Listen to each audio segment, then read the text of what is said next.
Bonsoir à tous. Je vous souhaite la bienvenue et vous souhaite une très belle année 2026. Aujourd'hui, c'est la sortie du nouveau podcast Bric-à-brac d'idées, un espace d'échange, de partage et installez-vous et nouveauté sur la chaîne. Nouveauté sur Au son de coche dans les podcasts. Vous qui nous regardez, vous avez la possibilité d'intervenir et d'interagir avec moi. Pour ce faire, vous allez dans l'espace commentaire, vous allez voir un lien qui est épinglé. Vous avez à cliquer sur ce lien, vous suivez il y a deux pop-up qui vont apparaître quand vous cliquez sur le lien. La première, c'est un mot de passe. Le mot de passe, très simple, 1, 2, 3, 4. Tout collé. Ensuite, on va vous demander un pseudo ou votre prénom. Faites-vous plaisir, mettez quelque chose qui soit lisible quand même. Et ensuite, vous arrivez sur une page qui vous demande est-ce que vous allez utiliser votre caméra ou rejoindre. Vous utilisez rejoindre avec la caméra. Et là, vous regardez ou vérifiez que votre micro est bon, que votre caméra est bien sélectionnée. Et une fois que c'est fait, vous entrez, vous faites start et vous allez arriver dans une salle. Une fois que c'est fait, vous me retrouverez dans la salle. Et si vous êtes dedans, je vous entendrai. Vous ne m'entendrez pas, mais une fois que vous êtes dedans, je vous accueillerai. Et vous serez directement propulsé en live dans le podcast. Quel est le programme de ce soir? Ce soir, on parle de quelque chose de très, très important. Ce soir, on va reparler de qu'est-ce que moi, en tant que coach professionnel, je vais proposer, je veux créer comme produit, comme service pour proposer à mes clients. En quoi c'est intéressant d'écouter ce soir? Tout d'abord, c'est une capsule temporelle. On va dire, tout comme au fil de l'idée, ce soir, je vais capturer des idées, des intentions, des souhaits de, que je souhaiterais mettre en œuvre, déployer dans cette nouvelle année. Peut-être que pas tous mes projets se réaliseront, mais en tout cas, le fait que j'enregistre ce soir et que je capture mes paroles dans un format et je les cristallise dans un format vidéo, à la fin de l'année, je pourrai savoir si ce que je disais, ce que je pensais le 16 janvier 2026, quelle a été l'évolution par rapport au 31 décembre 2026. C'est un exercice extrêmement pertinent à la fois pour s'entraîner à s'exprimer, à prendre la parole, mais également un exercice exceptionnel dans le sens où on va aller dans un moment, un espace-temps et dans une contrainte de temps définie, s'exprimer et dire des choses qu'on n'a peut-être pas réfléchies avant. Et en même temps, on offre une possibilité que des personnes viennent monter et viennent bousculer ce qu'on vient de dire. Aujourd'hui, la thématique, c'est de parler le cap 2026. Mais bien sûr, dans les épisodes suivants, ça sera des thématiques, ça sera des présentations de découvertes, d'idées que j'apprécie, que j'ai découvertes ou que je souhaite en parler. Et ce nouveau format permet une plus grande flexibilité comparé au podcast Au fil de l'idée. Le concept n'est pas le même. Eh bien, avant d'en dire un peu plus, je propose de commencer par le projet qui sera à la base de cette année et qui sortira très prochainement. Je suis actuellement avec Mélanie en train de travailler, en train de concevoir la page et ainsi que la trame de vente. Et en tant qu'entrepreneur, euh, ce qu'il faut savoir, c'est que moi, en tout cas, moi en tant qu'entrepreneur, je gère et je crée tout. C'est-à-dire que ce soit la communication, que ce soit la rédaction des contenus, que ce soit la mise en place, la stratégie Et pourquoi je vous dis ça? Parce que c'est très important de se dire qu'un entrepreneur, il a plusieurs axes sur lesquels il doit travailler. Il y a la partie réflexion, il y a la partie exécution et dans cette partie exécution, il y a aussi la partie paiement. Comment on reçoit? Comment on se fait payer? Comment on facture? Comment et j'aimerais, parler d'un outil que j'ai récemment, pris en main qui s'appelle Abi. Il en existe d'autres, Indy, il doit en avoir d'autres et qui facilite, qui est gratuit. Pour débuter, c'est une très bonne chose pour tous les indépendants auto-entreprises comme le mien, comme moi. Et pourquoi je vous parle de ça? Parce que la facturation, il y aura des normes qui vont arriver très prochainement et la plateforme Abi, que vous pouvez retrouver sur internet si vous tapez, eh bien, vous permettra de vous mettre en accord, de vous mettre en règle par rapport aux nouvelles normes qui vont arriver. Et donc, tout ça, c'est pour vous dire 2 choses. Déjà, mon expression ne sera pas, structurée forcément pour ce premier numéro. On va dire, c'est un peu comme les émissions de télé. Le premier épisode, c'est un épisode zéro. On est là pour tester, on est là pour vérifier que le son fonctionne, que tout f fonctionne et les épisodes par la suite vont peut-être s'améliorer, vont davantage se structurer. Je vais vérifier que tout le son est bon. Je pense qu'on est tout bon. Alors, si il y a des personnes qui m'écoutent et qui m'entendent, eh bien, venez en live. Si c'est une première fois, à vous de décider, mais je vous invite à venir. Ça me permettra, moi, de tester que cela fonctionne. Et, et ça sera un plaisir d'échanger peut-être sur une thématique que vous désirez. Ce soir, il n'y a pas de règles précises. Moi, je parle de mon activité, mais mon activité vont si on parle d'idées de coaching, si on parle d'idées d'accompagnement, cela peut toucher différents systèmes, différents domaines, différents périmètres et du coup, ben, le sujet peut être, à la fois varié, peut être à la fois libre et très intéressant. Pour le moment, il n'y a personne. J'avais calculé que peut-être forcément il n'y a personne au début. Je ne suis pas encore connu, mais ça viendra très prochainement. Très prochainement. Alors, si on revient sur mon projet pour cette année. Moi, il y a un projet qui me tient à cœur, qui a été démarré en septembre 2026, qui s'appelle le podcast Au fil de l'idée. Le projet, il a démarré l'année dernière avec la mise en action. Eh bien, il y a des choses qui ont évolué. Je me suis rendu compte, moi, en tant qu'animateur, en tant que euh, intervieweur, en tant que coach, bah, qu'il y a une réelle plus-value. Et petit à petit, le fait d'avoir des retours, d'avoir des feedbacks, ça a nourri ma pensée. Et en tant qu'entreprise, cela a nourri l'entrepreneur parce que nous, en tant qu'entreprise, on a une contrainte qui est de générer, de l'argent, de faire du cash.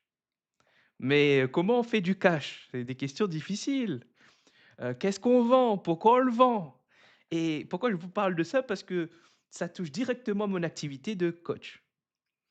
Moi, j'ai fait une formation de coaching et à la suite de ma formation, je ne savais pas qu'est-ce que c'était que le coaching, ni quelles étaient les dimensions, ni comment l'analyser, ni comment former des packs, ni comment créer et concevoir un accompagnement, et ça a été très, très difficile et c'était aujourd'hui, je le dis, c'était une contrainte qui m'a été imposée à la suite d'une formation avec plus de 9 mois, avec beaucoup d'heures de pratique de coaching, avec la délivre avec les livrables qui était un partage de l'école de formation qui était une définition du coaching, qui était de la pratique, les caractéristiques.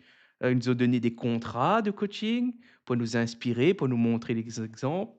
Mais malgré cela, je n'avais pas saisi ni compris qu'est-ce que c'était que le coaching. Mais heureusement, cela est du passé.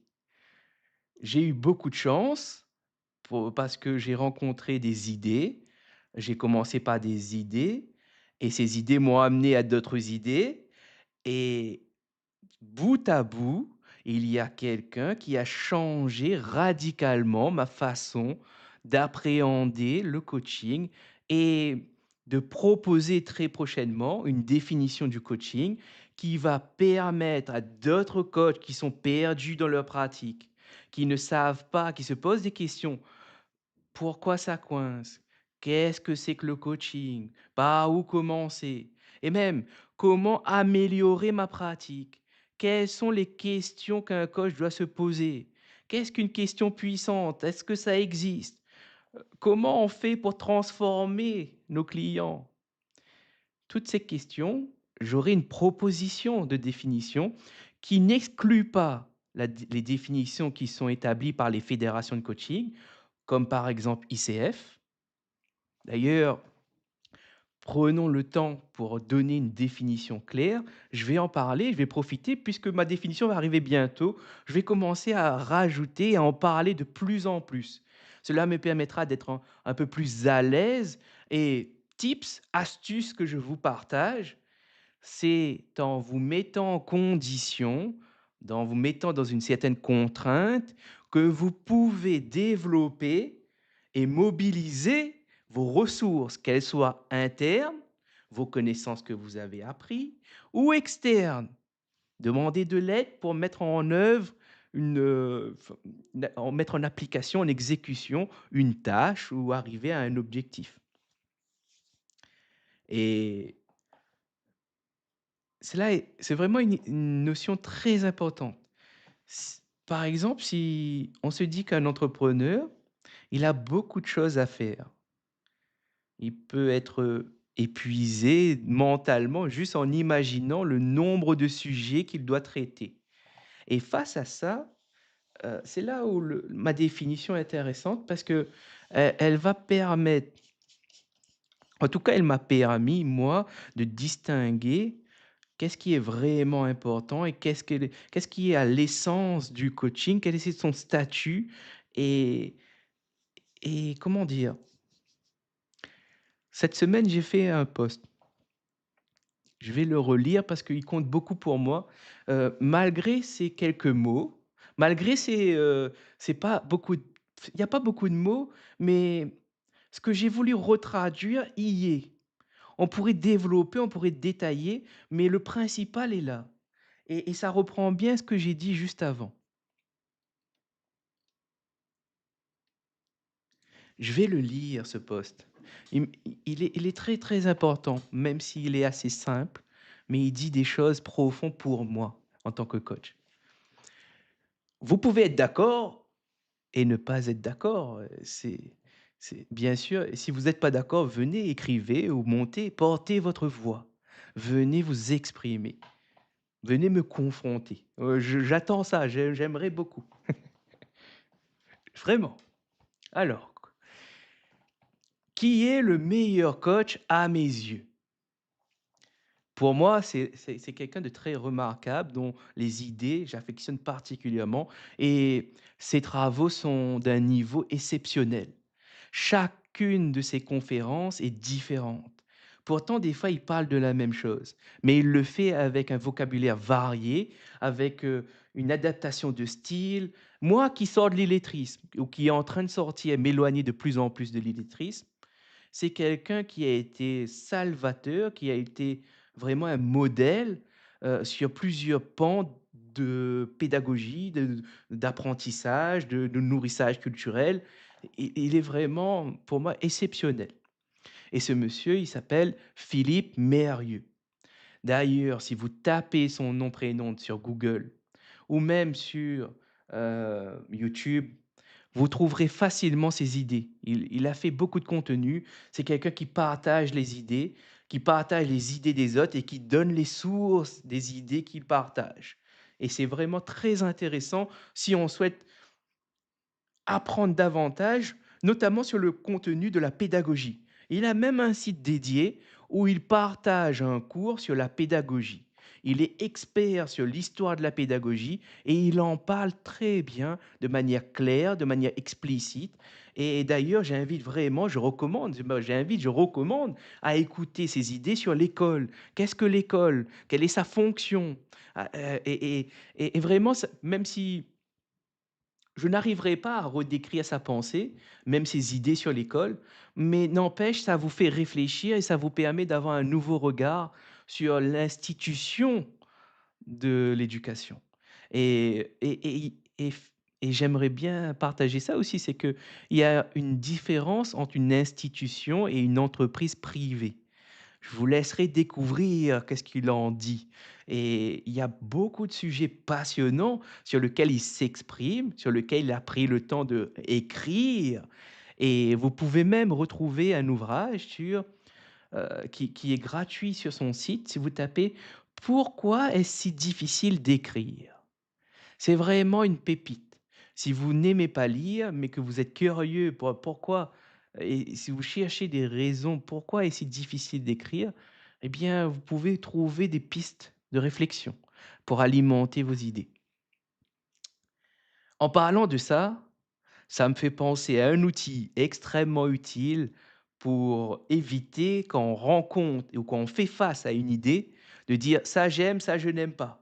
Pour éviter ces choses assez binaires qui n'est c'est pas que c'est pas utile, ça peut être utile si on parle des biais et cetera, mais si vous voulez prendre des décisions qui vont vous aider à aller vers quelque chose que vous avez défini, je pense que c'est plus intéressant de connaître l'outil qui est, le PMI d'Édouard de Bono. Alors un autre grand homme, je ferai un autre épisode sur lui pour expliquer le PMI. Mais voilà, je voulais le placer. Revenons au poste de Philippe Mérieux. Alors, Philippe Mérieux est l'une des personnes que je reconnais comme l'un des meilleurs coachs. Aujourd'hui, j'estime avoir eu une chance immense de découvrir ses idées. C'est vrai.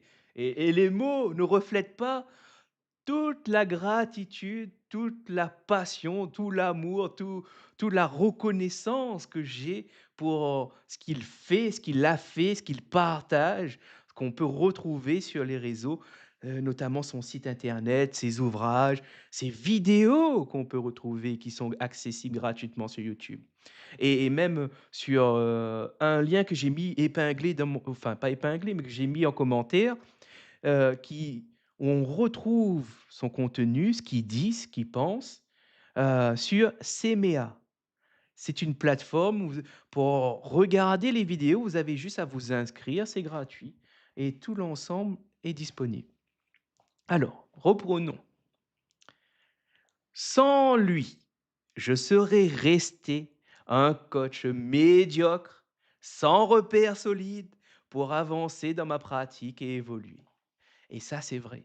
C'est vraiment vrai. Malheureusement que c'est vrai. C'est triste de se dire ça. Nous avons des fédérations de coaching, nous avons des coachs experts, nous avons des comme, j'ai découvert dans ma formation des MCC, un titre qui reconnaît l'expérience, qui reconnaît les heures de coaching, qui reconnaît que la personne s'est mise dans une démarche, de progrès perpétuel sans cesse, c'est-à-dire continu, dans un travail d'apprentissage continu, qui se fait superviser, qui se fait coacher et qui coach aussi. Mais malgré tout, même après avoir rencontré ces personnes, aujourd'hui, je ne suis pas sûr qu'ils ont compris le coaching ni qu'est-ce que c'était. Voilà. Et quand je dis coach médiocre, je me considère vraiment, après ma formation, d'être un coach vraiment médiocre. Le mot médiocre est important pour moi. Ça qualifie vraiment mon incompréhension, toute mon ignorance sur ce que c'était que le coaching et sur comment accompagner quelqu'un. Ça, c'est vraiment important. Et même sans repère solide. En fait, aujourd'hui, bah, là, je vais donner un peu plus d'éléments sur qu'est-ce que c'est que le coaching. Je vais peut-être partager un peu des éléments sur ma définition et comment vous, en tant que personne, comment vous pouvez choisir un coach, par exemple. Ou même, je vais vous donner 3 critères sur lesquels vous pouvez poser des questions et analyser un accompagnement.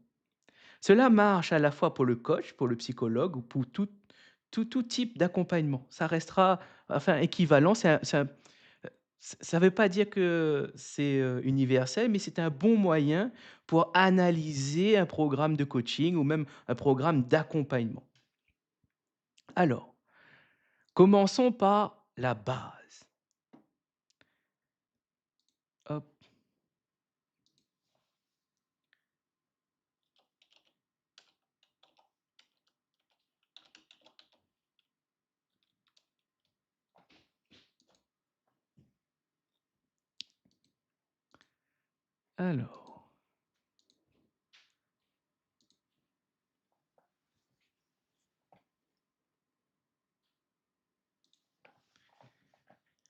alors pour moi, pour analyser et concevoir un accompagnement, un professionnel de l'accompagnement doit se questionner sur 3 pôles.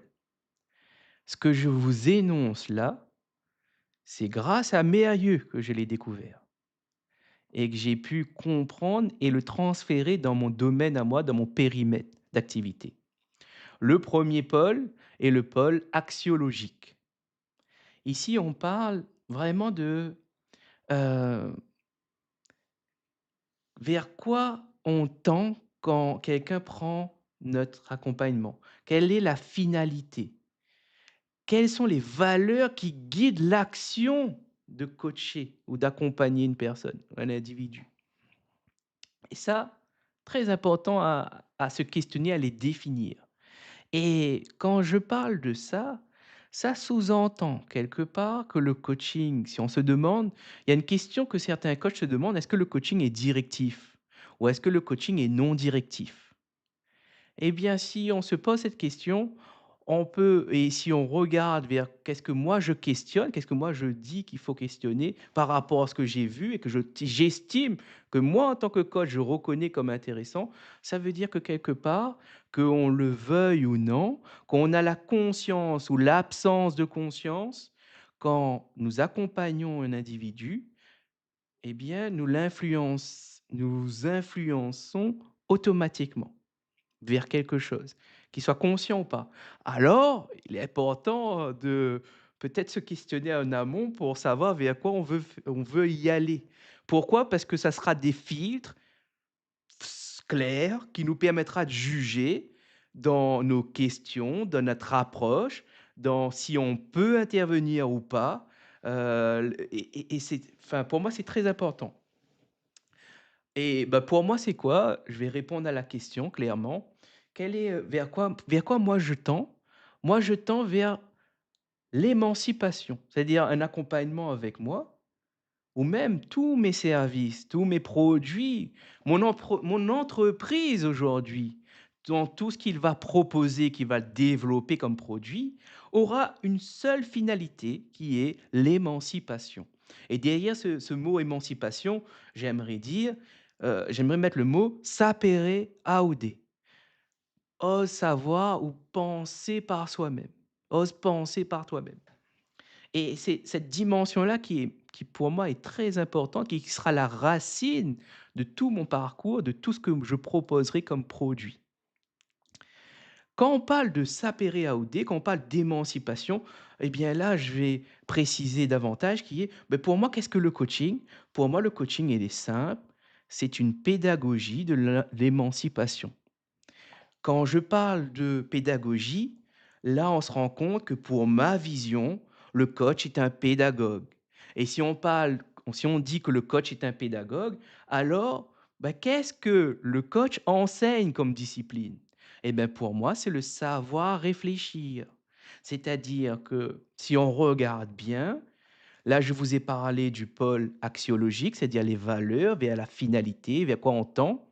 Eh bien, à ces pôles s'ajoutent, et vous comprendrez ce que je dis, c'est vraiment un bric-à-brac d'idées. C'est-à-dire que, vous n'aurez pas forcément le toute la le le pattern général de ce que je veux dire, mais si vous assemblez chaque petite brique que je vous donne ce soir et que vous liez entre elles, vous allez voir que tout est connecté, tout a du sens et ça va vous donner un motif général qui vous donnera quelque part ma définition de mon approche, la définition du coaching que j'adhère, que je vais proposer. Et c'est à la fois une prise de position en tant que professionnel et également une façon de montrer le résultat de mes recherches, les résultats de mon travail. Et, et pour moi, c'est assez un honneur de pouvoir présenter, d'en parler, même si c'est de manière décousue, même s'il n'y a pas forcément de structuration. Attention, cela viendra petit à petit. Alors, il y a le pôle axiologique, on disait. Je pense que c'est important de définir ces 3 pôles et ensuite de donner un peu plus d'informations, de détails sur cette définition du coaching. Et il y a le pôle épistémologique. Là, ici, c'est très important parce que c'est vraiment c'est là-dedans que c'est ici que le coach, il va puiser. C'est ici qu'il va se construire. C'est ici il va vraiment faire beaucoup d'efforts aussi. Parce que, et c'est là où on voit également une notion très importante que le coach est dépendant de l'autre, est dépendant des autres, est dépendant vraiment on ne peut pas être le meilleur coach, on ne peut pas en tout cas à viser l'excellence, s'approcher de l'excellence en étant tout seul. C'est impossible, c'est impossible. Et alors, mais qu'est-ce que c'est que le pôle on va reprendre. Qu'est-ce que c'est que le pôle épistémologique? En fait, ici, on parle d'études, de connaissances, les recherches, les savoirs que l'on sait, les apprentissages, les connaissances sur la société, les conditions, les mécanismes. Là, c'est vraiment tout ce que vous savez, que vous avez découvert, que vous avez appris, sur lequel vous allez vous baser. Et là, il y a une notion très intéressante qui est euh, de César Hidalgo. Hem, il part du principe qu'on ne peut pas tout savoir. On peut pas tout savoir, on peut pas tout connaître. D'ailleurs, il y a une idée très j'aime bien cette idée qui est je l'ai entendue plusieurs fois et j'aime beaucoup ça, c'est que on ne naît pas avec toute la connaissance. On ne naît pas, chef d'entreprise, on ne naît pas, mentor, coach. On l'apprend à devenir, et on n'a pas tout le savoir tout de suite. Et même ceux qui sont super intelligents, qui ont une bonne mémoire, ils ne le savaient pas tout de suite, ils l'ont appris, sauf que quelqu'un qui va plus vite, c'est la variable temps qui change et il va prendre un peu moins de temps pour comprendre, capter l'information, la stocker, la récupérer. Par rapport à d'autres qui vont peut-être prendre un peu plus de temps, heu, qui vont peut-être pas avoir une, bibliothèque de connaissances immense, mais ça ne changera rien, le fait qu'on ne peut pas tout savoir. Même celui qui est le plus intelligent, il va connaître un peu plus que d'autres, mais il ne pourra pas tout savoir. Ça, c'est une notion vraiment, très intéressante. Et justement, si on revient, c'est que César Hidalgo, qu'est-ce qu'il dit? C'est que, ben, on ne sait pas tout, mais chacun sait un petit peu. Chacun sait quelque chose. Il a il détient une petite des idées, une source d'information et c'est en assemblant, c'est en nous regroupant que nous pouvons créer des objets de plus en plus complexes. Et cette idée-là, elle est géniale. Ça veut dire que, heu, déjà, on est limité biologiquement, on ne pourra pas jamais tout savoir, ni tout retenir et ça soulève des questions très intéressantes aussi en tant que coach, ou bien en tant que professionnel, peu importe le domaine finalement. Moi, en tout cas, je me suis dit: «Si on ne peut pas tout savoir, eh bien, comment on fait?» Heu Vu que l'information est tellement elle est vraiment immense. Les informations, elle est partout, elle est autour de nous. Nous sommes même de l'information, nous partageons de l'information. Là, ce que vous entendez, c'est de l'information, ça fait beaucoup, ça fait beaucoup, beaucoup, beaucoup.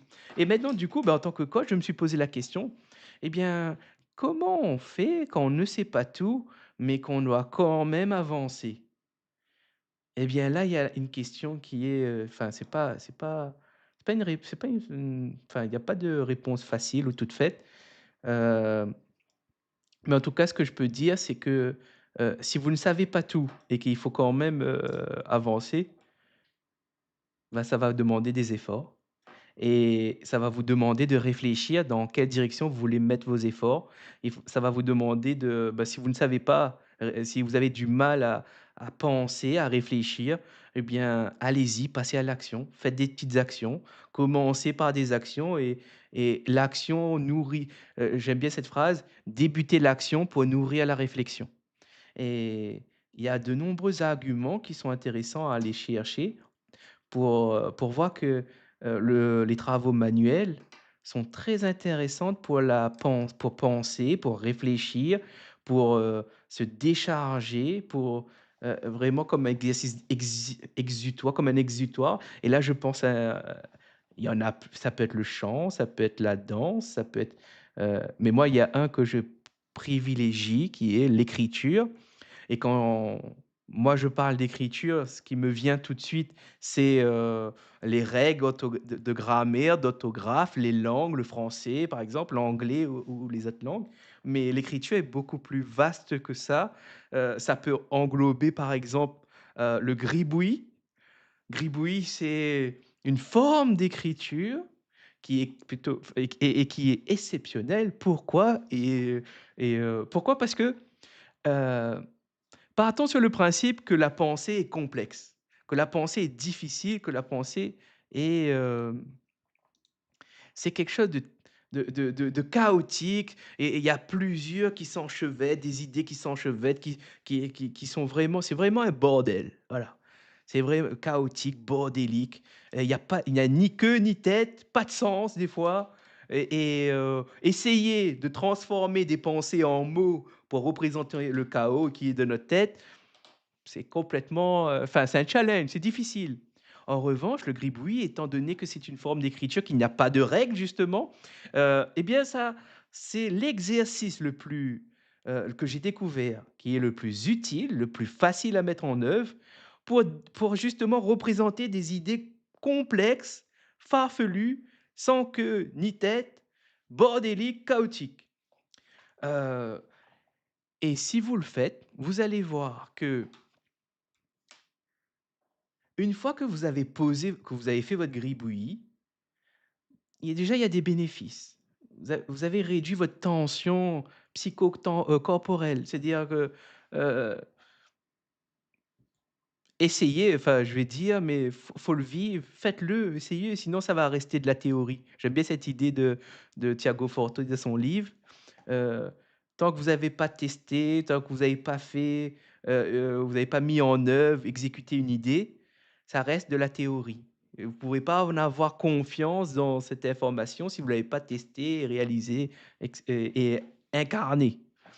Et bien, le gribouillis est vraiment un outil très utile pour aider à penser, pour aider à réfléchir et même pour stimuler votre créativité. Si vous êtes bloqué dans des projets artistiques, par exemple, là, je pense à ça, mais ça peut être aussi, vous êtes dans une prise de décision, vous avez un projet à réaliser en tant que dirigeant, heu, vous sentez vraiment qu'il y a un blocage, que vous avez une tension, que vous n'arrivez pas à vous libérer, à avancer, c'est chaos, c'est confus, c'est le bordel. Prenez un temps, faites un gribouillis et vous allez voir que ça va vous aider à avancer dans votre problématique, à amener de la légèreté, à alléger votre mental. Bon, tout ce que je dis ici, je pourrais le développer, je pourrais le sourcer, heu, mais c'est pas le but de bric-à-brac. Bric-à-brac, c'est parler d'idées, c'est parler de, ce qui me vient, ce qui est intéressant là, que je pense par rapport à ce que j'ai dit et et toute façon, vous avez vos 2 mains, vous avez votre cerveau. Si vous voulez chercher, vous pouvez le faire et faites-le d'ailleurs, ne croyez jamais ce que vous entendez. Questionnez, posez des questions à vous-même, essayez et utilisez le PMI. Qu'est-ce qui est positif quand est-ce qui dans ce qu'il dit, quand je regarde? Qu'est-ce qui est intéressant? Qu'est-ce qui est négatif? Et qu'est-ce qui serait intéressant de faire? Qu'est-ce qui est curieux dans ce qu'il dit? Voilà, c'est utiliser ces outils-là pour ne pas pour éviter ou bien pour, éviter, ouais, ce choix binaire qui est: «Cette idée j'aime, cette idée j'aime pas». S Si vous utilisez cette façon de faire, elle est peut-être intéressante dans certains cas, quand j'y pense, mais si vous avez un projet ou une question qui mérite réflexion ou qui et pourquoi ça mérite réflexion? Voilà, on peut se poser la question. Eh bien, parce que ça a un impact direct sur la qualité de votre vie. Imaginez qu'on vous parle d'une idée ou d'un choix et que ça va impacter la qualité de votre vie, ça peut l'améliorer, comme ça peut détériorer ou abîmer votre qualité de vie, ben là, je pense que ça mérite le temps d'utiliser un PMI. Ça peut aider, quoi. Ça peut vous aider à ouvrir vos perceptions, ouvrir le regard que vous avez sur une idée et même, ça peut vous en donner d'autres. Et, et bah, je répète pour ceux qui n'étaient pas là au début, le PMI, c'est un outil d'Édouard de Bono, un homme aussi exceptionnel. Vraiment, ses idées sont exceptionnelles. Si vous connaissez peut-être les 6 chapeaux de la réflexion. On voit passer des posts dessus, il y a des personnes qui en parlent et le PMI, c'est un des outils qu'il a créé pour justement, compléter cet arsenal du savoir réfléchir, de la pensée latérale. Et c'est exceptionnel. Si vous aimez, découvrir des outils qui sont pratiques, qui sont utiles et qui font la différence et ouais et quand je dis ça, j'aimerais vraiment dire cette idée-là, j'aime beaucoup, qui est, on a nos parents et dites-vous qu'il y a des gens ce que moi je suis en train de découvrir, ce que moi je suis en train enfin ce que je sais aujourd'hui, eh bien il y a des familles qui transmettent cela à leurs descendants et qu'est-ce qui fait la différence? Ben, c'est le savoir, c'est l'information q c'est l'information, c'est le pouvoir, les idées, c'est le pouvoir et quand on sait plus qu'une autre personne, on est amené à pouvoir avoir plus de choix, à avoir plus de liberté dans nos prises de parole, dans nos actions et et là, je reviens encore une fois à César Hidalgo. César Hidalgo, pour ceux qui veulent chercher. Lui, il a fait un livre qui s'appelle, je vais vous dire, c'est, hop, Astuce, vous n'aimez pas lire, ou bien vous n'avez pas le temps de le lire. Tapez Aimé César sur Gemini, ChatGPT, Claude, ou autre, système d'IA, conversationnel et vous lui dites: «Bah, explique-moi ces idées, fais-moi un résumé» et ça peut être un point de départ et si ça vous plaît, là, ensuite, vous approfondissez et cetera. Bah, là, je profite pour dire aussi, c'est important cette notion de plaisir dans vos recherches, de consommer ce que vous avez besoin maintenant de et d'accepter que vous n'avez pas tout besoin de lire le livre entier. C'est-à-dire, des fois les idées, vous avez pas besoin de tout le lire pour capter l'idée. Des fois, c'est beaucoup de blabla et finalement, vous avez besoin juste d'une phrase et ça peut aider à entamer. Faut et là, la phrase que j'aime beaucoup, que je pour moi, c'est la phrase de cette année: «Accepter où l'on démarre, sans pour autant y rester». Voilà, c'est, ce qu'on peut dire un credo, mon mantra de cette année. Voilà, s'il y a une phrase, une citation que j'aime beaucoup cette année, c'est vraiment ça. Accepter où l'on démarre, sans pour autant y rester. Voilà, partagez-moi vous votre phrase pour cette année et si vous en avez une. Si vous en avez pas, beh, créez une. Il y a pas de c'est pas difficile de se dire: «Quelle est ma phrase fétiche pour cette année? Qu'est-ce que je vais me dire cette année?» heu Prenez ce qui vous vient à l'esprit et vous allez voir que ça va se développer ou s'il y a rien, bah, dites rien. C'est peut-être qu'il y a rien vraiment, et peut-être ça viendra après. Voilà. Alors, j'étais sur César Hidalgo. Hop. Le livre s'appelle Why Information Grow. César A. Hidalgo. Et en fait, dans ce livre, dans cet ouvrage, il y a cette notion que je vous ai parlé tantôt, juste avant, qui est on n'a pas tous la connaissance, on n'a pas tous les connaissances, une personne ne peut pas détenir toutes les connaissances et le fait qu'on s'associe ensemble, permettre de créer des objets et lui, il nomme ça artefact et artefact, c'est un objet créé par l'humain et qui n'existe pas dans la nature. c'est important cette notion et hem et en fait, on est un peu comme un réseau ensemble et plus le réseau, se connecte et plus il peut créer des objets, des artefacts intéressants et là, c'est intéressant de se dire l'artefact, c'est la cristal comme lui le met le mot dessus, c'est la cristallisation de l'intelligence de ses créateurs. Quelque part, ça veut dire que, et là, j'aime bien cette idée de se dire comment on pourrait comparer des pays et on peut même mettre à l'échelle humaine, par exemple, comment on pourrait comparer des personnes, sur quel facteur, sur quel et un facteur intéressant, c'est, heu, de regarder la complexité des outils ou des objets qu'un individu ou qu'un pays a la capacité de créer. Et finalement, plus un pays a de la connaissance, plus il sait des choses, plus il fait de la recherche, du développement, plus il apprend à décrire le réel, plus il a de ses connaissances, beh, plus il peut créer des objets de plus en plus complexes, de plus en plus, hem une agglomération, une concentration d'intelligence de l'ensemble du réseau qu'il a créé, des ensembles des personnes qui se sont, mis ensemble pour créer des choses et là, je pense vraiment à une fusée.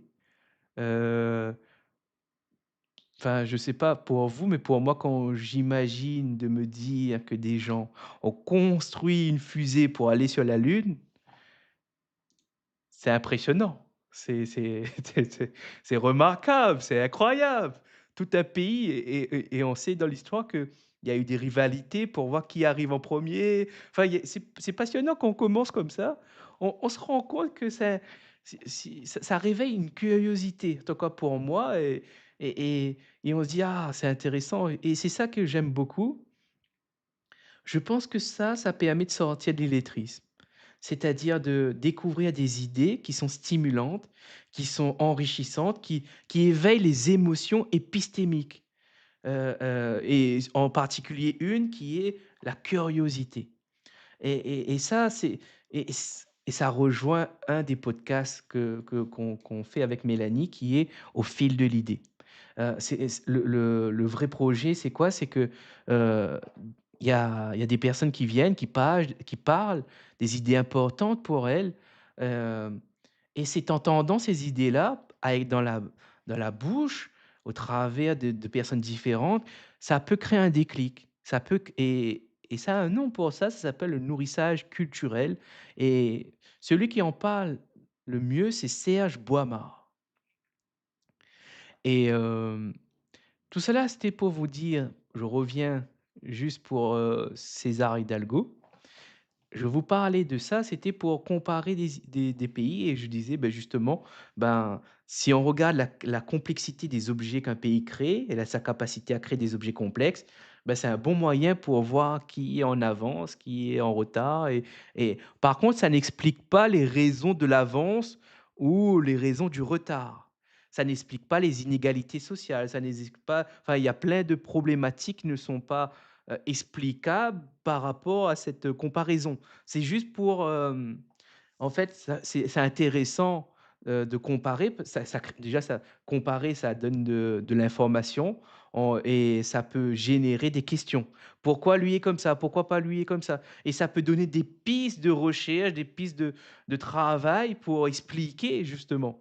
Parce qu'on se des fois, et même je pense que c'est moi, en tout cas, je me dis, bah, quand on compare, c'est intéressant d'avoir les bons principes. Quand on compare, pourquoi on le fait? Dans quel cadre on le fait? Quelles sont les limites de la comparaison? Qu'est-ce qu'on peut faire? Qu'est-ce qu'on peut pas faire?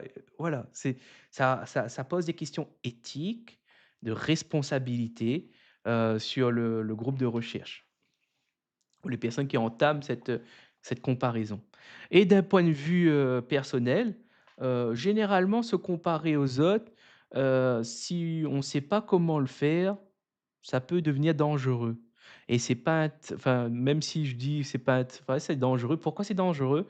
Parce que si on n'a pas les bons principes et là, quand je parle de bons principes, je me dis, avoir des idées sur lesquelles on peut s'appuyer pour ne pas sombrer si jamais, on a de la jalousie envers quelqu'un, on éprouve du ressentiment pour quelqu'un et on peut développer un complexe, on peut se sentir inférieur et en fait, Ça, on peut pas contrôler, c'est-à-dire, si vous sentez ça, vous allez le sentir. Mais après, c'est est-ce que vous avez des idées, vous avez des méthodes pour gérer cela? Comment vous gérez ces émotions qui arrivent? C'est de l'information, ça dit quelque chose de vous. Si vous cherchez pourquoi je suis jaloux ou bien pourquoi je me sens inférieur tel, ben, vous allez toujours trouver une explication et c'est ça qui est intéressant de se dire, comparer aux autres, oui, mais comment?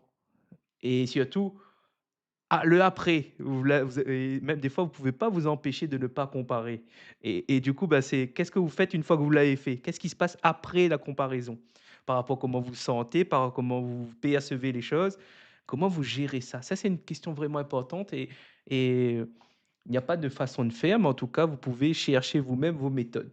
Voilà, comment voilà, c'est, en tant que coach, le coach, il pose des questions aussi, il apporte aussi de l'information parfois, et ben, moi, genre, pour cette fois, j'ai pas envie de donner de l'information de méthode, mais j'ai envie de poser une question, c'est: quelle est votre méthode que vous mettez en œuvre, quand vous vous apercevez que vous avez éprouvé de la jalousie parce que vous êtes comparé à quelqu'un ou que vous vous êtes senti inférieur à quelqu'un? Voilà, quelle est votre méthode? Peut-être vous en avez pas et justement, c'est l'occasion de le créer, d'aller chercher comment et là, vous avez tout un pan qui est internet, qui a plein d'idées. C'est à vous et là, ça va questionner vous, quelle idée je trouve intéressante et pourquoi? Quelle est ma méthodologie pour décider que cette idée, elle est bien ou non? Ça pose enfin, ça c'est ce qui est génial, c'est qu'une question entraîne une autre.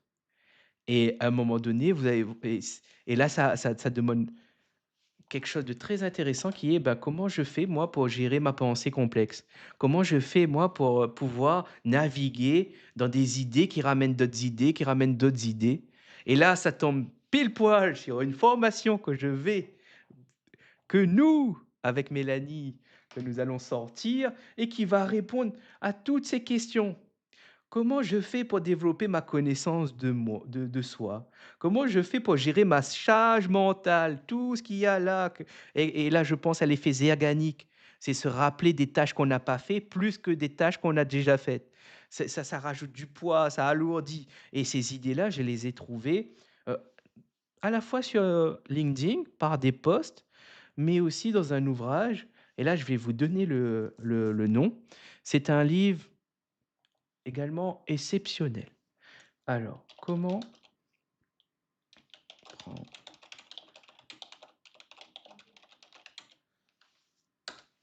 alors l'ouvrage se nomme s s'il y a des livres à recommander, c'est ce que je vous ai enfin, pas tous les pas toutes les sources que j'ai dites, je recommanderais, mais vraiment merveilleux, ces ouvrages, sont exceptionnels et un ouvrage gratuit que lui, il offre sur son site, c'est «Pourquoi écrire est si difficile?» ça, c'est premièrement. Deuxièmement, c'est un autre livre très, très intéressant qui s'appelle «Comment prendre des notes intelligentes», une technique simple, hem, que vous pouvez retrouver sur, assez facilement sur internet, même en librairie, vous pouvez passer commande. Alors le titre c'est «Comment prendre des notes intelligentes, une technique simple pour booster l'écriture, l'apprentissage et la créativité». Sonke Arens. Je ne suis pas sûr sur la prononciation du nom de l'auteur, mais en revanche, si vous tapez «Comment prendre des notes intelligentes», vous allez trouver le livre et en fait, il est décrit une méthode qui s'appelle le Zettelkasten, qui a été, qui ou sinon boîte à fiches, heu et ça c'est allemand. Zettelkasten, c'est allemand. Je ne suis pas sûr non plus de la prononciation. Heu, heu, mais boîte à fiches où, vous allez trouver et franchement, c'est sourcé, c'est bien écrit, c'est moi j'aime bien, moi je trouve que c'est bien écrit. Il y a des sources, il y a vraiment un arsenal d'outils, d'idées pour permettre de gérer des pensées complexes et même pour, optimiser son travail, pour avancer dans sa vie personnel et professionnel avec des idées vraiment solides sur lesquelles on peut s'appuyer pour construire des choses, pour construire sa pensée, pour construire son modèle de données, et ça, c'est vraiment et la formation, justement, sera inspirée de ces outils-là, de ce livre, et d'un autre qui s'appelle, et là, c'est un autre auteur aussi que j'affectionne, que j'apprécie beaucoup, qui s'appelle Tiago Forte. Et lui, son ouvrage, ça s'appelle «Construire un second cerveau, une méthode complète pour organiser votre vie numérique et libérer votre potentiel créatif». Quand je dis le mot potentiel, je trouve ça très intéressant parce que, on peut avoir un fort potentiel, mais c'est un potentiel, c'est-à-dire que ce n'est pas déjà fait, ce n'est pas réalisé. Ça veut dire qu'on peut passer à côté de son fort potentiel. Et et et et finalement, il y a des outils qui aident à accomplir, mettre en exécution, atteindre son potentiel, et il y en a d'autres qui ne fait rien ou justement vous éloigne de votre potentiel et vous amène à vous détruire ou même à stagner, à rester sur place. Et là, à vous de vous questionner: quelles sont les idées, les outils qui m'aident à avancer vers mon potentiel, à le rendre concret, à le matérialiser, à montrer que j'ai un fort potentiel ou que, voilà, j'ai des possibilités heu intéressantes et qui me et quels sont les outils, qui justement m'éloignent de ça, ou qui me stagnent, qui me fait, reculer parfois, et voilà, c'est des questions très, très intéressantes à se poser. Finalement, vous l'aurez compris, hem, il n'y a pas forc enfin, il y a quand on est face à une problématique, heu il y a plein de questions qui peuvent être générées. Il y a plein de façons de l'analyser, de le regarder, et finalement, c'est de l'information. Que ce soit des méthodes, que ce soit, des principes, des idées. Et là, je pense au PMI, c'est une façon de voir, d'analyser une problématique, heu et maintenant, c'est comment dire?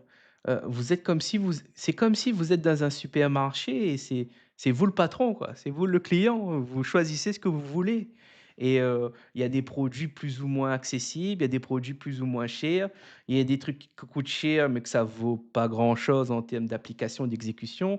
Il y a des trucs qui coûtent pas cher, mais qui est très utile, et c'est vraiment vous êtes le patron, c'est vous qui décidez ce que vous prenez, et ça, c'est un message d'espoir quand même. C'est ça fait du bien de se dire qu'on a quand même un petit peu de choix. On a du choix, et ce choix reflète une idée forte qui est la liberté, de choisir. Et cette liberté de choisir, quelque part, renvoie à une notion de pouvoir. On a du pouvoir, on a un petit peu de pouvoir, heu, peut-être pas sur tout, mais au moins en fonction de no enfin, si je reprends la métaphore du magasin, du supermarché, on n'a peut-être pas le même porte-monnaie, mais on peut toujours choisir. Si vraiment on n'a pas beaucoup de choses, on peut toujours choisir la marque de compote qu'on veut, ou, choisir la pomme qu'on veut, et selon l'échelle qu'on va se mettre, on a toujours un petit, même si c'est un petit choix, c'est quand même un choix. Il faut profiter, il faut saisir, ce choix, parce que, heu pourquoi je dis ça? Parce que, un petit choix peut avoir des conséquences sur le long terme vraiment très importants. Par exemple, en mathématiques, si on regarde les angles, si vous décalez juste d'1 degré, imaginons, je fais un demi-cercle. On met 2 points côte à côte. Si vous tracez une ligne et vous prolongez ces 2 points, le fait de décaler 1 degré, si vous prolongez vraiment beaucoup, beaucoup, vous faites une projection vraiment lointaine, vous allez voir que la direction de ces 2 ne se croiseront, enfin, c'est un peu, c'est une cer enfin, est-ce que c'est vrai? Bah, en tout cas, pour moi, je pense que oui, c'est que ces 2 droites ne se croiseront pas si vous poursuivez, et finalement, même si c'est un petit choix, un petit pouvoir, une petite liberté, il faut quand même la saisir. Il faut quand même le faire parce que ça change quand même dans le temps. Ça change beaucoup de choses. Ça a un impact quand même assez, significatif. Je ne dis pas que si vous prenez une pomme ou telle autre pomme, ça va changer votre vie, mais, ce que je veux dire, c'est que ça fait quand même du bien de savoir qu'on a un peu de pouvoir quand même à certains niveaux et récemment, j'ai écrit un commentaire qui parlait de solidarité, hem, je vais essayer de le retrouver et j'ai trouvé ces idées-là aussi très intéressantes. Mmh,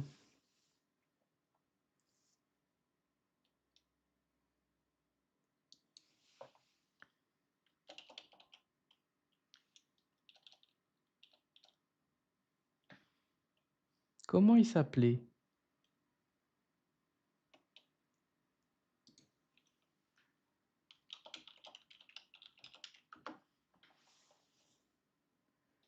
Mmh,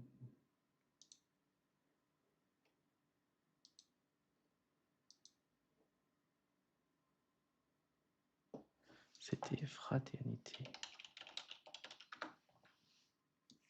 Là, ça me revient quand on parle de pouvoir, de liberté, de responsabilité. Je donne rendez-vous le 23 janvier à 13 heures. Je vérifie.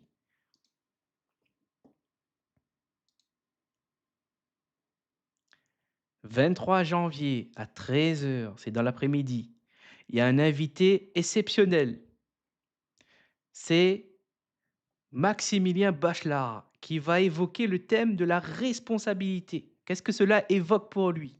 Heu, Venez participer. Vous avez même l'occasion, vous pouvez le faire, c'est de lui poser une question par rapport à cette thématique. Quelle question vous vient à l'esprit si vous aviez Maximilien Bachelard en face de vous, sur le thème de la responsabilité? N'hésitez pas, vous pouvez retrouver sur la page Océan de coach et vous allez voir, il y a posez votre question à Maximilien.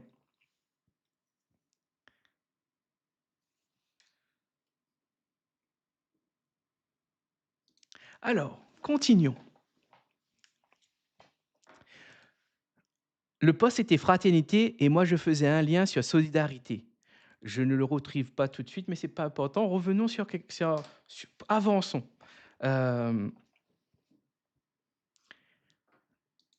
alors alors, si je reprends les projets de cette année, je me souviens, je vous parliez de la définition du coaching. Alors pour donner une définition un peu plus étoffée, un peu plus claire, qui donne assez une piste, heu, aujourd'hui, je vais vous dire que on va dire que j'ai les briques et il me reste à assembler les briques pour finaliser la définition finale et cette définition sera la base, mon point de départ, heu et qui me permettra ensuite de la faire évoluer par rapport aux confrontations, par rapport au nourrissage, aux idées que je vais piocher à droite, à gauche et va me permettre de petit à petit grandir et faire évoluer et même atteindre. J'aimerais mettre un peu plus d'exigence, de précision, de justesse, de vérité dans cette définition et je vais mettre et ça se fera pas tout de suite et il faut en être conscient, mais j'estime qu'avec cette définition du coaching que j'ai là déjà avec ce point de départ, c'est déjà extrêmement aidante. C'est déjà extrêmement facilitante et ça donne une certaine vision et je vais vous la lire. Alors pour moi, le coaching est une démarche pédagogique qui consiste à amener le client à apprendre à réfléchir par lui-même et en quelque sorte atteindre l'émancipation. Et pour moi, en tant que coach, mes deux outils les plus puissants que j'ai à ma disposition sont l'écriture et la lecture. Et là, vous comprenez, si vous regardez notre chaîne YouTube, si vous regardez nos projets qu'on met en œuvre, si vous regardez la conception de nos produits, vous comprenez pourquoi on parle d'écriture et de lecture et pourquoi ma définition du coaching, elle est intéressante dans cette façon d'analyser ce qui se passe pour à la fois dans les situations, dans l'analyse des cas pratiques, par exemple, des problématiques, heu, ça change la donne, ça change tout et pour moi, le coach est un pédagogue et quand on dit ça, ça signifie que si vous allez chercher quelle est la définition de la pédagogie, vous comprenez, vous avez posé une question: «Mais qu'est-ce que le coach enseigne?» Qu'est-ce que le coach vise à enseigner? Si on parle de pédagogie? Et ben, c'est là où moi je parle du savoir réfléchir et quand on regarde de plus en plus, on se rend compte que si on associe cette, définition de que le coach est un pédagogue, que le coaching est un acte pédagogique qui enseigne, l'émancipation, qui enseigne le savoir réfléchir, alors ce que je vous ai parlé plus tôt, les 3 axes, les 3 pôles axiologique, épistémologique et praxéologique, alors on se rend compte qu'il y a la place pour tout coach. Il n'y a pas trop de coach. À la question: «Est-ce que tout le monde peut être coach?» Ma réponse est «oui» et là je fais une analogie avec, les chefs cuisiniers. Par exemple, je vais expliciter cette idée. Heu, la question: «Est-ce qu'on a besoin d'un coach?» Est-ce que tout le monde a besoin d'un coach? Cette question, moi, je vais dire, bah, c'est la même question enfin, c'est similaire à: «Est-ce que nous avons besoin d'un cuisinier ou d'un chef de cuisine?» Vous voyez, c'est le même c'est-à-dire que à la fois, si je fais un rapprochement avec la gastronomie, avec la cuisine, hem la cuisine, c'est un acte qu'on peut pratiquer tous les jours, qui est un acte nécessaire, heu et que nous ne sommes pas obligés nous-mêmes de cuisiner. Nous pouvons prendre les services, c'est un service, les chefs cuisiniers proposent un service qui vous nourrissent et à la question: «Est-ce que vous avez besoin d'un coach?» Bah, c'est vous qui décidez. C'est par rapport votre porte-monnaie, par rapport à votre projet, par rapport à ce que vous voulez faire, par rapport à ce que vous avez envie. C'est exactement quand vous posez la question: «Qu'est-ce que j'ai envie de manger? Quel restaurant j'ai envie de tester?» Bah, là, c'est vous qui décidez par rapport à vos critères. Hem et il existe une multitude de cuisines, enfin multitude de cuisines. Ce que j'entends par là, c'est il existe une multitude de recettes, de cultures culinaires et vous avez le choix et en coaching, c'est la même chose. Il existe, je crois à peu près, enfin ça dépasse, enfin il y a à peu près, je me souviens peu des chiffres, mais il y a assez de coachs différents et il y a la place pour tout le monde. Et quel argument? Pourquoi je dis ça? Parce que finalement, quand il y a un argument qui est celui de la proximité. Par rapport où vous êtes actuellement, vous n'avez peut-être pas accès à certains coachs. En revanche, vous avez accès à d'autres et c'est intéressant de se dire que si jamais ce coach-là n'était pas là, peut-être que vous n'auriez pas le choix d'aller voir un coach et est-ce que c'est aidant d'aller voir un coach? Ben, la réponse, elle est enfin, c'est difficile de répondre à cette question parce que, ça va dépendre, enfin, ça va dépendre. Mais là, il y a une question d'incertitude. Il y a vraiment, et quand je parle d'incertitude, c'est-à-dire, ben, il y a le contexte, il y a la personne où elle se trouve, le professionnel où il en est dans sa pratique, quel niveau de coaching il a, quel niveau de compréhension il a. Enfin et vous voyez, il y a un niveau d'incertitude qui fait que, c'est extrêmement complexe de répondre oui ou non. Par contre, est-ce que aller voir un coach peut aider?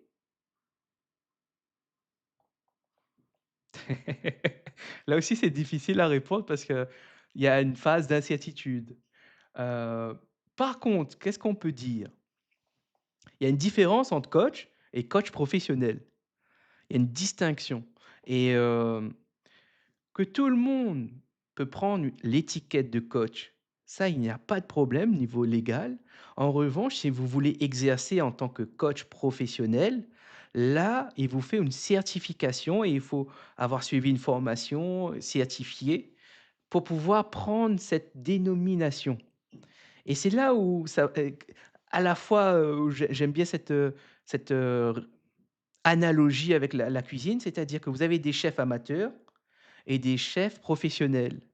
Et un chef amateur ne peut pas se dire chef professionnel. Il faut qu'il a une carte, il faut qu'il ait un diplôme, il faut qu'il démontre des compétences, un parcours, il faut il acquiert de la technique, il faut qu'il, il y a tout un processus avant d'avoir cette étiquette de chef cuisinier ou chef professionnel. Et et là, ben, il y a tout je dis ça pourquoi? Parce que si on regarde ma définition, c'est que le coach, lui, il aide à faire réfléchir son client. Et son client peut être une équipe, un groupe. Et quelle est la différence entre une équipe et un groupe? Une équipe, c'est un ensemble de personnes qui travaillent ensemble et qui vont vers une direction à leur échelle, qui doivent atteindre un objectif commun ensemble. Un groupe, ça peut être des personnes qui sont dans des services différents, mais qui ne travaillent pas ensemble à leur échelle pour créer, pour atteindre un objectif commun. En revanche, si on change d'échelle, tout le monde qui travaille dans la même société travaille ensemble et normalement veut faire prospérer leur société, veut ramener du bénéfice, faire du cash, créer de la valeur. Mais voilà, au point de vue de si on amène à l'échelle des personnes, vraiment cette différence, c'est l'équipe, elle va vers une trajectoire commune, elle a un objectif commun à leur échelle, ils travaillent ensemble. Et un groupe, ils travaillent pas forcément ensemble, mais ils travaillent dans la même société, mais se côtoient, mais ne se sont pas dans la même directive, du service informatique et quelqu'un du service consulting ou commercial.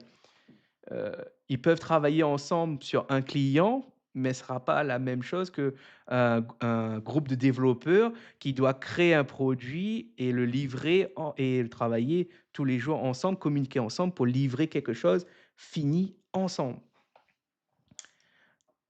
Heu, il y a peut-être des choses à rajouter là-dessus et même définir, s'il y avait, enfin, s'il y a des questions, c'est plus simple et c'est là où c'est important de se dire: «Où est l'avantage du coach?» Par exemple, quand on parle seul, on déblatère, on vomit, j'aime bien ce verbe, on fait ressortir plein de choses et on n'est pas forcément dans l'analyse ni, moi en tout cas là, je ne suis pas dans l'analyse, je dis ce que je pense, comment je le pense à un moment T.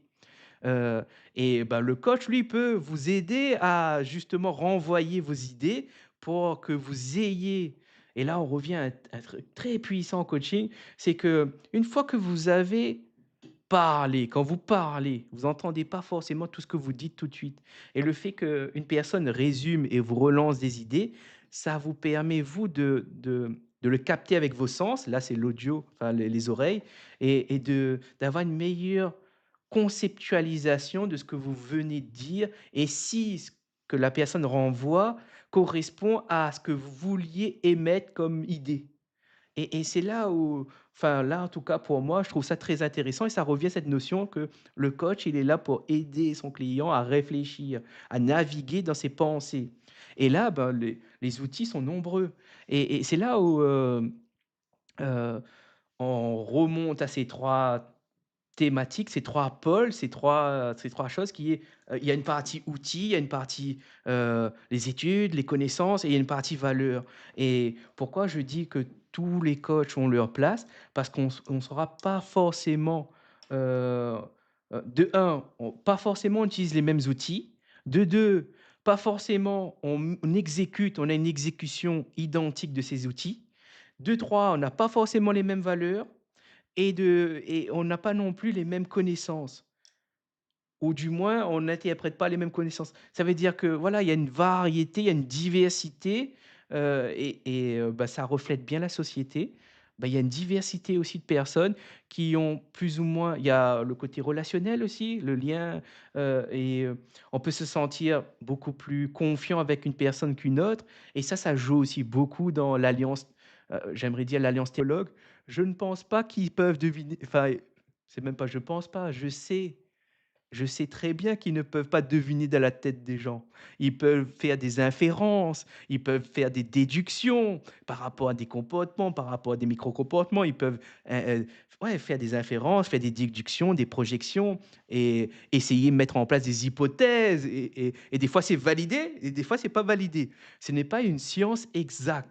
Et ben, c'est là où toute l'importance que quand vous avez un client en face de vous qui se sente en confiance, qu'il arrive à dire les choses avec sincérité, honnêteté et en plus, en le pour moi, un des critères qui fait que je sais qu'elle a dit la vérité ou pas, c'est la variable du temps.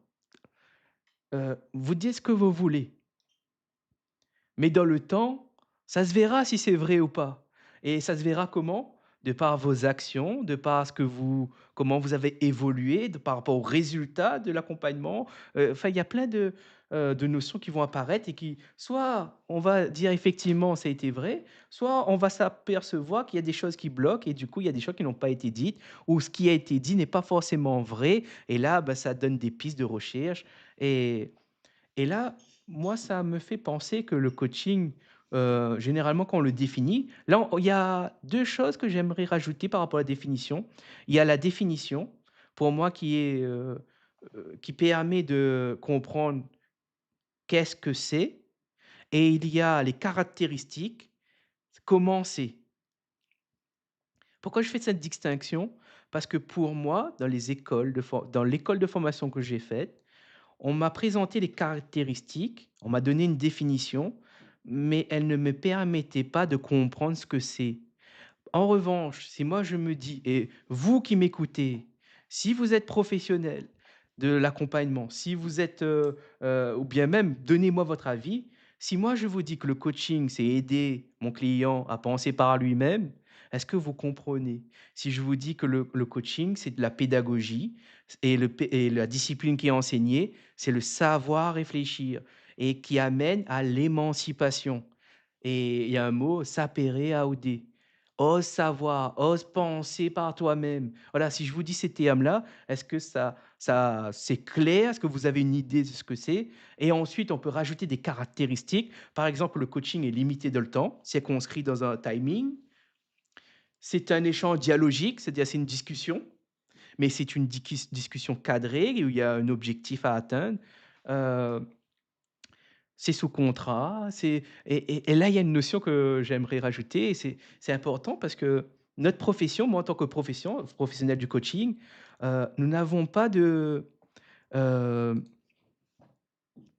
comment dire? D'obligation de résultat. C'est très important d'insister là-dessus, c'est-à-dire nous n'avons pas et pourquoi on n'a pas d'obligation de résultat? Mais nous avons une obligation de moyens.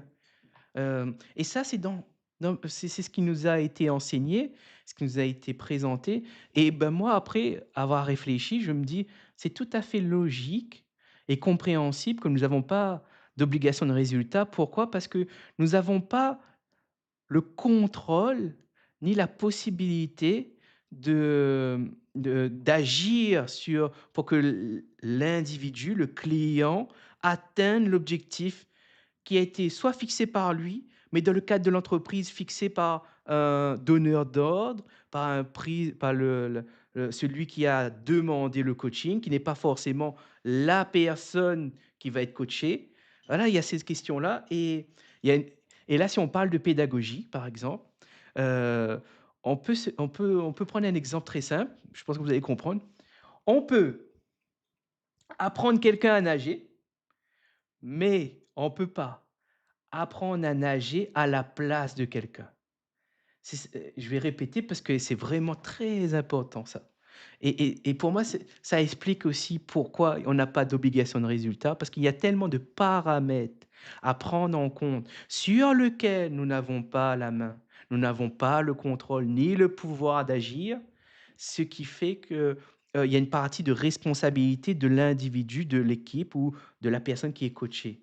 Et c'est nous, en tant que professionnels, de cadrer ces objectifs, de savoir si on arrive en entreprise par rapport au commanditaire, au donneur d'ordre, celui qui vous a fait venir en entreprise. Est-ce que c'est intéressant? Est-ce que vous avez la possibilité d'intervenir? Est-ce que c'est faisable? Est-ce que c'est pas une demande irréalisable?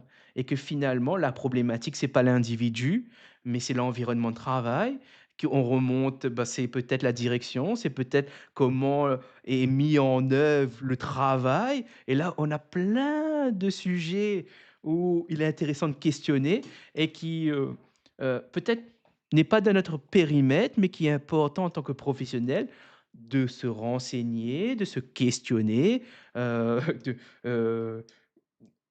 pour pouvoir décider si on peut ou pas, interagir.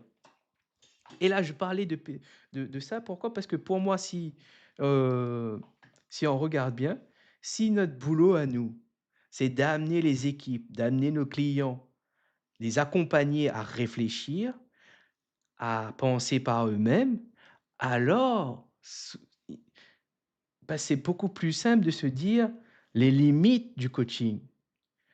C'est-à-dire que prends un exemple vraiment, alambiqué, c'est celui qui me vient tout de suite. Quelqu'un a perdu son bras, il y a plus de bras et il vient vous voir et il veut que le rebr il veut retrouver son bras. Vous pourriez réfléchir pendant 10 ans, pendant 100 ans ou peut-être je ne sais pas si, 1000 ans ça changerait quelque chose, mais en tout cas, actuellement, vous pouvez réfléchir longtemps, le bras qu'il a perdu ne pourra pas revenir. Prends un autre exemple beaucoup plus concret, quelqu'un a vraiment une maladie neurologique.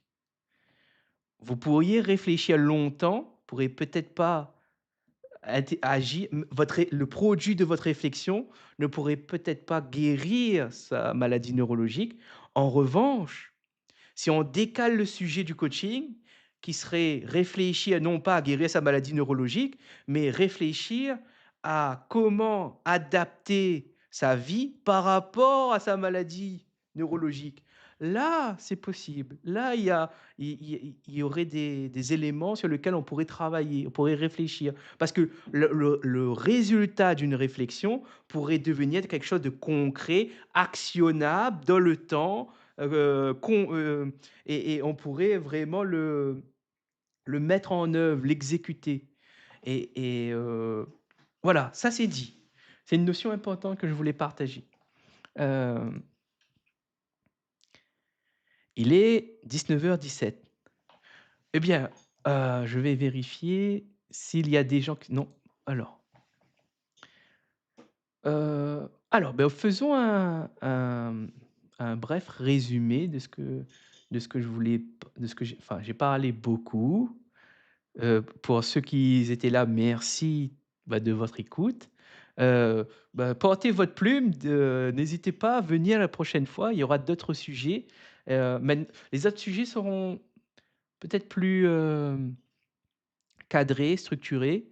Heu, moi cette année, moi c'est ça aussi, cette année mon projet c'est de mettre de plus en plus en situation d'écriture pour, m'améliorer, développer mon vocabulaire, mais surtout une autre chose, c'est de pouvoir mobiliser les connaissances que j'ai ou que j'ai découvert ou que j'ai apprises et ça c'est il y a pas meilleur moyen d'améliorer sa communication. Pour ceux qui veulent, mieux parler, savoir quoi dire, savoir comment dérouler sa pensée de manière fluide. Il y a pas de secret, ça demande des efforts et ça demande de la pratique et un apprentissage. Et quand on parle d'apprentissage, c'est-à-dire, ben, il faut aller se cultiver, il faut faire l'effort d'aller chercher aller lire si vous pouvez pas, aller regarder des vidéos, vous entraîner, heu et là, ben, soit vous pouvez le faire seul. Et vous pouvez aussi le faire en vous faisant aider par un professionnel. Il en existe nombreux et là, à vous de vous questionner sur: «Comment je choisis mon professionnel?» Prenez le temps parce que ça a une importance quand même de choisir avec qui on travaille.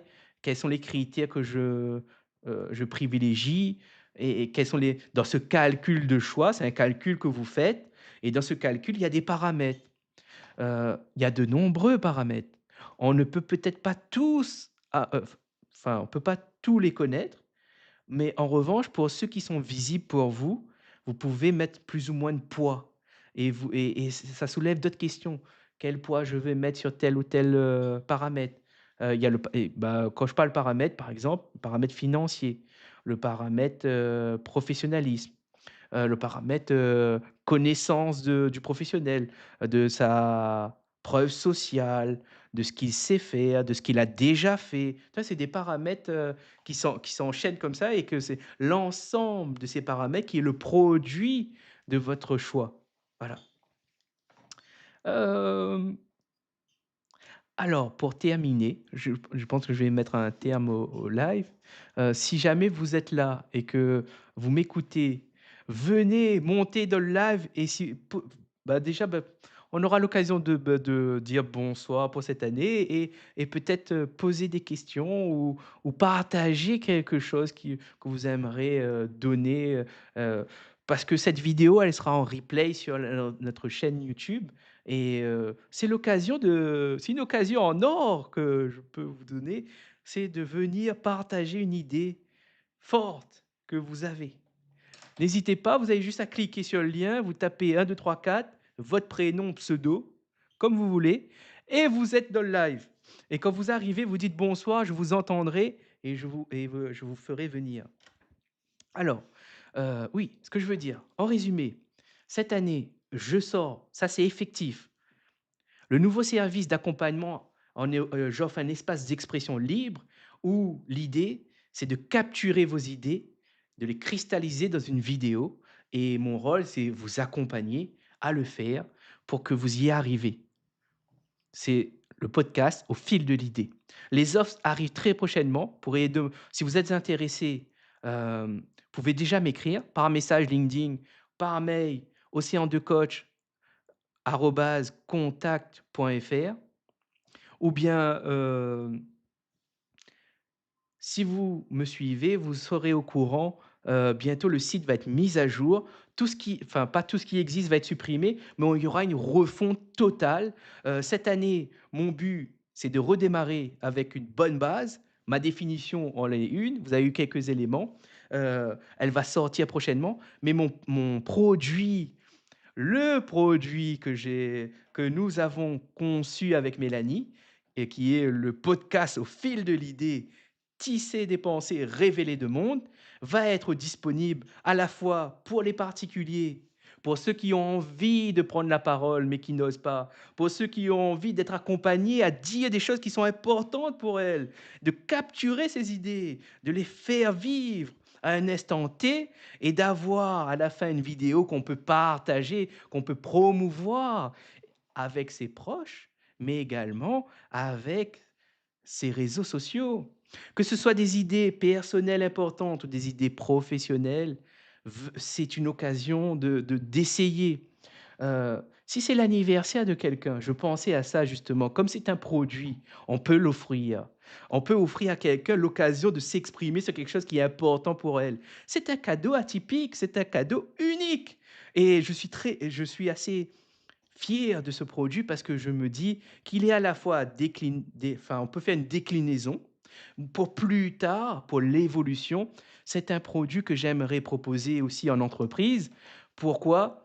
Donner la voix à des personnes qui sont en entreprise, les permettre de partager des idées qui sont importantes pour eux, des idées qui sont fortes pour eux, dont ils n'ont pas forcément l'occasion de le faire en entreprise. C'est un bon moyen de montrer une nouvelle image de votre entreprise, mais également de révéler des talents. Il y a peut-être des personnes actuellement qui sont à des postes où ils apporteraient beaucoup plus de valeur à votre entreprise ou à votre équipe, car ils ont des idées innovantes, ils ont des idées intéressantes, mais qu'ils n'osent pas partager. Les raisons sont nombreuses, il y en a plein. N'ont pas le temps, n'ont pas l'occasion, ils n'osent pas par timidité ou autre. Voilà, peu importe les raisons. Là, c'est quelque chose qui donnerait une autre dimension à la valeur de l'humain, à la valeur de l'information que détient l'humain et à la diversité, la richesse des données qui sont dans votre entreprise. Heu, Ça, c'est une chose. Pareil, vous êtes dirigeant, entrepreneur, manager, vous avez sûrement des choses à dire. Vous avez sûrement des choses importantes à transmettre. C'est l'occasion. Venez, on vous accompagne, soit moi, soit Mélanie, vous avez le choix. pour vous aider à le faire, à passer le cap, à franchir une nouvelle étape. Ça, c'est le projet, vraiment, c'est le projet, le produit phare d'Océan de Coach qui arrive, qui est déjà opérationnel. Si vous êtes intéressé, vous pouvez nous contacter. Mais qui va être mis en œuvre et je suis en train de travailler sur le site internet pour justement pouvoir le présenter et pour que vous puissiez venir l'essayer. Actuellement, les personnes qui l'ont fait, ils sont vous pouvez découvrir des épisodes que nous avons tournés et ça vous donnera une bonne idée du concept, de ce que c'est, de ce que vous pouvez attendre de ce que c'est. Heu, Ensuite, bah, il y a le nouveau projet podcast Bric-à-brac d'idées. Ça, c'est une création vraiment pour me permettre de là, vraiment, c'est pour m'exprimer, améliorer ma communication, mais également construire ma pensée. Aujourd'hui, j'ai un peu enfin, dans le sens où ma préparation était l'écrit du poste d'avant, qui est Cap 2026. Ça m'a donné une perspective, ça m'a donné des éléments à partager et tout ce que j'ai partagé, c'est en lien direct avec, ce que j'ai voulu partager, j'ai voulu dire par rapport à mon entreprise de coaching. 2e point, bah, ma définition, vous avez eu quelques éléments, vous avez eu une idée claire. Le coaching pour moi, c'est aider l'autre à penser par lui-même, c'est tout mettre en œuvre, mettre tout quand je dis tout mettre en œuvre, ce soit en termes de connaissances, d'outils, d'études, de connaissances, de valeurs et du coup, ben, à la question tout à l'heure, est-ce que le coaching est directif? À l'échelle de la personne, non, c'est lui qui décide. On ne peut pas décider à sa place. Mais à l'échelle de l'accompagnement, oui, il est directif. Il va vers quoi? Vers l'émancipation. L'émancipation, c'est quoi? On amène les personnes à penser par eux-mêmes, à avoir une résistance intellectuelle. Et comment? 2 outils puissants, les plus puissants que je connaisse, lecture, écriture. Voilà. J'espère que c'est clair. Faites-moi un retour si c'est clair. Heu, les retours sont importants, enfin, on dit retour, rétroaction ou feedback. Voilà, c'est des termes un peu comme, qui mais c'est quoi finalement? C'est de l'information que vous partagez par rapport à l'information que je vous ai envoyée et cette information va combler ou bien enrichir un modèle qui est en moi, qui est mes représentations et va me permettre soit de combler une ignorance ou une absence de connaissance ou une absence de conscience et ça va me permettre de modifier mon approche, modifier ma communication, progresser et l'avantage pour vous, c'est travailler ou bien même exposer quelque chose que vous pensez, que vous avez ressenti, que vous avez déduit sous forme de mots. C'est un excellent exercice d'entraînement pour améliorer la conversion de ce que vous pensez et comment vous le communiquez. Tout le monde est gagnant. Alors, profitez-en. D'ailleurs, pour lutter contre l'illettrisme et l'illettrisme, je pense je vais prendre le temps de lire la définition. Heu, pour moi, ça me tient à cœur parce que c'est un sujet, heu, si je vous dis que l'écriture et la lecture sont 2 outils les plus puissants du coach, vous comprenez alors pourquoi l'illettrisme est quelque chose de très important pour moi. Heu, alors,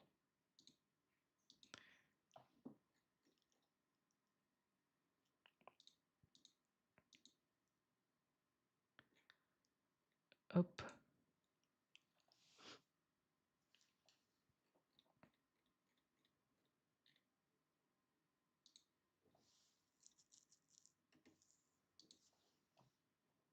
ah voilà. Voici la définition de l'illettrisme que vous pouvez retrouver sur le site internet de illettrisme-tous-concernés.fr. Illettrisme, tous concernés. Et il vous donne aussi la définition de analphabétisme. Alors, la définition de l'illettrisme désigne la situation d'un adulte qui a été scolarisé en France, c'est mon cas, mais qui n'a pas acquis une maîtrise suffisante de la lecture, de l'écriture et du calcul pour être autonome dans les situations simples de la vie quotidienne. C'était mon cas il y a quelques années. Et À cette question, bah, je vais rajouter cette notion qui est très importante, qui pourrait peut-être aider et n'hésitez pas à partager cette idée-là, que je vais vous partager tout de suite. Elle est vraiment aidante dans la construction d'une personne, dans sa vie professionnelle et personnelle. C'est Serge Boimard et lui, à la fois, il pose un constat. Bah, pourquoi des enfants normalement intelligents n'arrivent pas à réussir à l'école? Et à la fois, il pose un ce constat est posé, mais et les enfants l'empêchement de penser et à la fois des pistes pour essayer d'améliorer les choses. Et je trouve que ces solutions sont j'ai juste un mot à dire, merci à lui également, c'est vraiment quelqu'un qui est formidable, qui a travaillé, mmh, plus de 20 ans. Et lui-même le dit dans certaines vidéos que vous pouvez retrouver sur internet, bah, que même s'il a passé plus de 20 ans, il y a des questions qu'il n'a pas encore répondu. Ça veut dire que si vous, vous êtes jeune chercheur ou bien vous êtes au lycée, au collège ou autre, il y a des questions qui n'ont pas encore de réponse, qui nécessitent de la recherche, qui nécessitent, un travail pour dépasser nos connaissances actuelles. Alors, ça peut être une occasion aussi, bah, d'entendre mes paroles. Si vous n'avez pas choisi encore votre voie, bah, sachez qu'il y a des questions dans le domaine de la science de l'éducation ou bien sur les sujets de l'enfance qui attendent encore son chercheur ou sa chercheuse pour pouvoir faire avancer toute l'humanité d'un pas ou de pousser un peu plus la connaissance et produire du savoir sur des thématiques liées à l'enfance, à l'éducation et, et, et vous êtes les bienvenus. Euh, Tac, ça c'est fait. Eh bien, écoutez, je vais clore le live. Je vous remercie. Pour terminer, je vous dis à très bientôt. Je suis carrément en train de réfléchir si je mets quelque chose de hebdomadaire euh, ou mensuel. Je vais y réfléchir. Je verrai. Dans tous les cas, cet exercice m'a fait beaucoup de plaisir. Ça me fait du bien de parler. Ça m'a fait du bien de pouvoir exprimer des idées. Les personnes que j'ai citées, les sources que j'ai citées, elles sont à la base de ma construction. C'est-à-dire elles m'ont permis de progresser, elles m'ont permis d'évoluer à la fois dans ma carrière professionnelle, c'est-à-dire dans le domaine du coaching, mais également dans ma vie personnelle. Il y a quelqu'un que j'aimerais citer également, je vais faire un résumé pour que vous aussi pouvez les découvrir, parce que ces idées m'ont, je dirais, enfin, sauver la vie est fort, mais on n'est pas loin de ça. C'est-à-dire que c'est les personnes qui ont partagé ces idées, eux-mêmes partagent d'autres personnes qui ont partagent d'autres idées. Je ne peux pas tous les citer, mais première personne à citer, Philippe Mérieux. Deuxième, C.H. Boimard. Troisième, Alain Bentolila. J'aime beaucoup aussi ces textes. Et d'ailleurs, vous pouvez retrouver une vidéo ou bien même la source qui est apprendre à comprendre. Exceptionnel pour avoir une nouvelle dimension de lecture des choses. Vraiment très, très, très intéressante. Euh, et bah, déjà, ces trois-là, c'est les trois patrons, c'est vraiment 3 boss ouais, qui ont participé à ce que je sois là aujourd'hui et que je puisse en parler, je puisse partager leurs idées, les faire connaître et partager ces personnes parce qu'elles sont d'utilité publique. Elles amènent des idées sur lesquelles peut se bâtir, on peut se construire et qui sont solides. Et il y a une phrase pour clore, au fil de l'idée, on clore par une citation. Eh bien, bric-à-brac, j'aimerais aussi clore par une citation et je vous dirai au revoir. Qu'est-ce qui vaut la peine d'être enseigné? Ce qui libère et ce qui unit. Olivier Reboul. Sur ce live touche à sa fin. Je vous souhaite une très belle soirée. À très bientôt pour un nouvel épisode, soit au fil de l'idée, soit bric-à-brac.